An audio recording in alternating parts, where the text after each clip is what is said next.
Trovare i giovani talenti e aiutarli a crescere dal punto di vista sportivo e umano. In estrema sintesi, è questo lo scopo dei centri federali territoriali della FIGC, cui da oggi si aggiunge il campo Broccardi di Santa Margherita Ligure, il primo nel Tigullio e il secondo in Liguria dopo Alassio su una cinquantina in tutta Italia. È quello di accogliere i ragazzi più meritevoli che noi andiamo poi a selezionare nelle varie società con un sistema che si chiama area di sviluppo territoriale. Praticamente noi andiamo nelle società, osserviamo gli allenamenti, ci confrontiamo, praticamente promuoviamo anche questa metodologia. Una rete che è stata attivata dal 2015 ed è cresciuta progressivamente. Il progetto a lungo termine, spiega la federazione, è di sviluppare un percorso di formazione tecnico-sportiva coordinato, ridurre la dispersione e l'abbandono dell'attività sportiva, definire un indirizzo formativo ed educativo centrale condiviso in tutta Italia.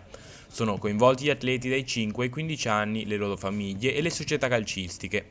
Dal punto di vista più pratico, al centro federale ci saranno allenamenti, eventi per le scuole calcio, giornate di open day e la formazione dei tecnici. Sono particolarmente contenta che il Broccardi assuma questa nuova faccia e si possa esprimere maggiormente anche attraverso l'immagine di essere centro federale. Abbiamo da poco fatto il manto l'anno scorso e altri lavori poi prossimamente dovranno essere fatti e quindi sono molto soddisfatta che possa ancora essere ancora più prestigioso con la sede del centro federale.